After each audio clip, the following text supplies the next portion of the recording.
Welcome to the AI Hustle Podcast, the podcast where we break down the latest in AI news, tools, and interview experts helping you hustle and do more using AI.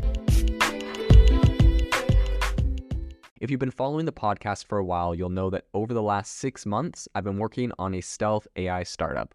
Of the hundreds of projects I've covered, this is the one that I believe has the greatest potential. So today I'm excited to announce AIBox.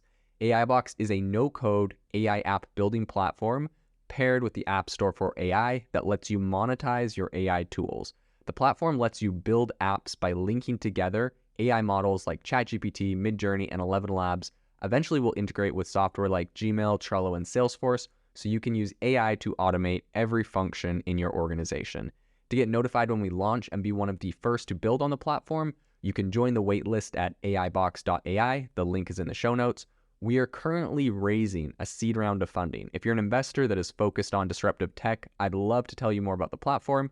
You can reach out to me at jaden@aibox.ai. I'll leave that email in the show notes. Helsing, which is the European startup specializing in defense AI technology, has secured another 209 million pounds, or I guess euros, which is about $223 million US. And they're doing this in a Series B investment round. So General Catalyst spearheaded the funding. This is, of course, a major VC company.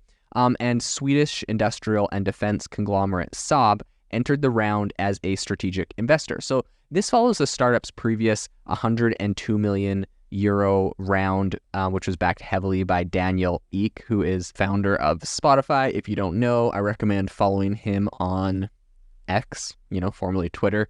He's got some good takes on stuff, so I see his stuff pop up from time to time. In any case, the financial injection, I think, really could catapult Helsing to a top tier of both European AI and defense technology companies. So for context, France's Minstrel AI recently closed a $113 million seed round at a valuation of $260 million. So Helsing's latest valuation metrics are certainly in another league. The pre-money valuation was around 1.5 billion euros, with the latest funding propelling that number to over 1.7 billion. So in 2021, Daniel Ek really kind of pledged, I think, $1 billion or €1 billion. Sorry, going back and forth between the euro and US dollar conversions is tripping me up a little bit. But yeah, anyways, he pledged €1 billion, $1.2 billion of his personal wealth to invest in groundbreaking technological endeavors, which he termed were, quote, moonshot projects. This is actually kind of cool, right? We see a lot of big tech people playing it safe with their money.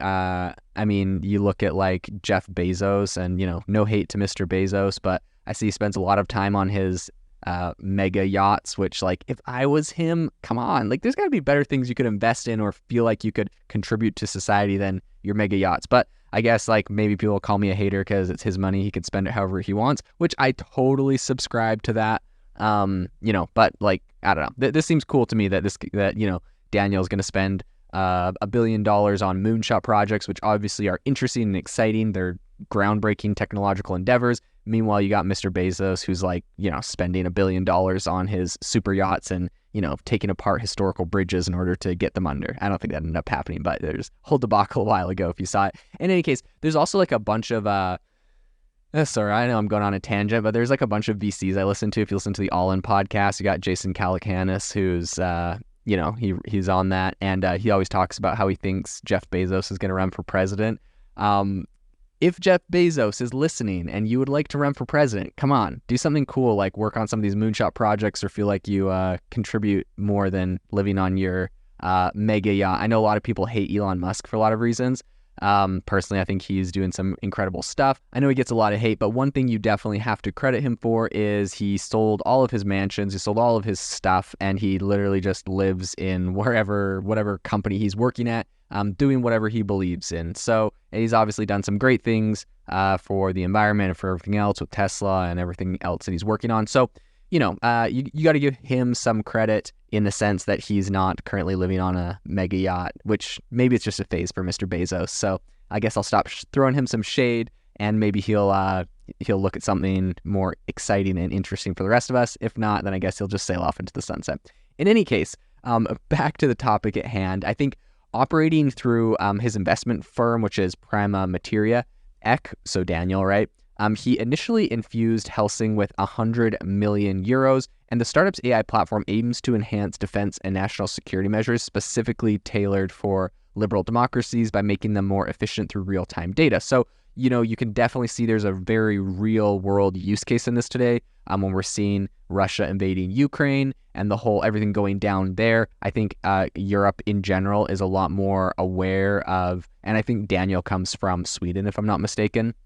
And so I think Europe right now is a lot more aware and kind of cognizant of defense and the importance of investing in defense tech. It's kind of interesting. I know there's like this whole there's a whole thing here in the US where it's like this controversial thing. A lot of tech companies are like, we're not working with defense companies. It's like, yeah, okay, well, let's just theoretically say China invaded America. I'm pretty sure all of these major tech companies would just decide, okay, I guess we can work on, tech stuff. Otherwise, it'd seem quite, I don't know, traitorous or something. I don't know. So I know there's a whole thing there, but whatever. I think it's definitely necessary if you live in a good democratic country and you believe in democratic ideals. You'd probably want the best and brightest in your country to support technological endeavors to protect your country. But in any case, again, I digress.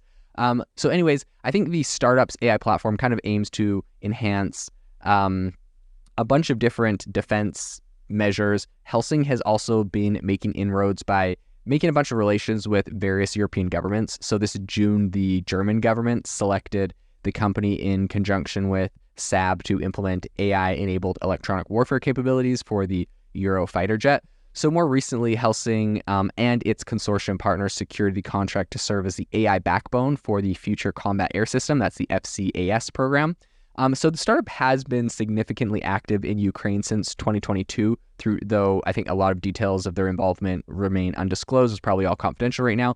But Torsten Riehl, who's the co-founder of Helsing, stated, quote, "This funding round is a vote of confidence in Europe. General Catalyst's commitment to global and European resilience is a perfect fit for our mission to help protect our democracies." So Grundberg Scherf, who is another co-founder of Helsing, kind of elaborated on the company's philosophy and said, quote, "We founded Helsing because we believe the AI will be essential so that democracies can continue to defend their values. Our recent traction shows that this belief is shared by governments and industry." So I think Helsing's preceding Series A was also noteworthy and was led by Prima Materia, which is, of course, Daniel Ek's company.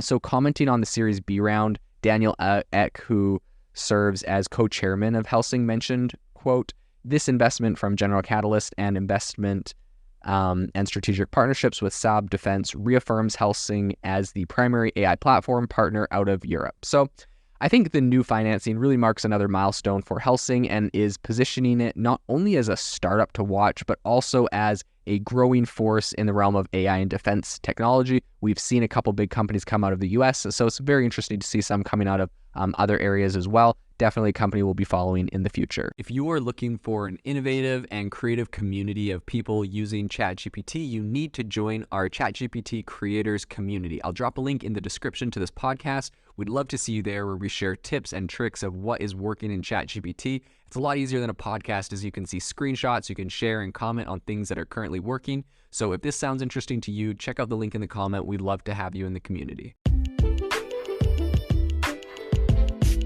Thanks for tuning in to the AI Hustle podcast. If you could do us a massive favor, we would really, really appreciate it if you could leave us a review wherever you get your podcasts. This helps people find the podcast. It helps people know this is a good place to go. And we would really, really appreciate it, as it helps us continue to bring on incredible guests and share incredible content for you to listen to.